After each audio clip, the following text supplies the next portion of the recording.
of our Fortune 500 companies were either formed by immigrants or kids of immigrants. Roughly 25% of all U.S. Nobel laureates were foreign-born.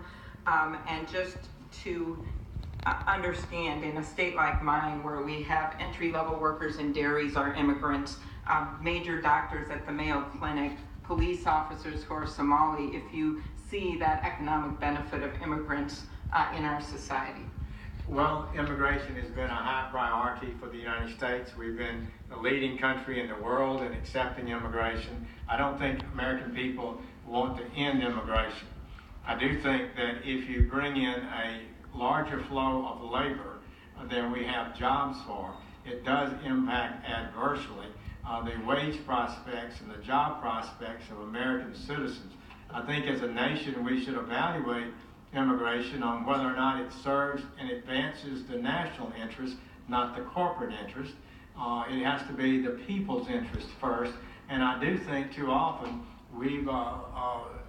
Congress has been complacent in supporting legislation that might make businesses happy, but it also may have had the impact of pulling wages down. Dr. Borjas at Harvard has written about that. I think he's the world's perhaps most effective and knowledgeable scholar, and he says that does happen. Wages can be diminished, and one of the big cultural problems we have today is middle class and lower class Americans have not, lower class economically, are not having the wage increases that we'd like to see them have. In fact, since 2000, wages are still down from what they were in 2000. I just see that we can do a mix of making sure that we have jobs for people here and then understanding that we're a country of immigrants. On that subject, you're familiar with Canada.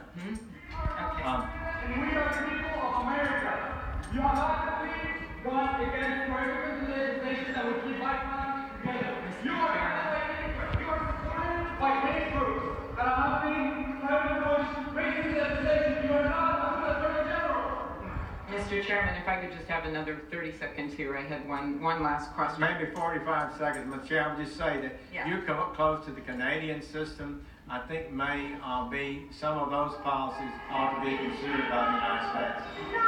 My last question, Mr. Chairman, is on the reporters issue. Free press, I believe, is essential to our democracy.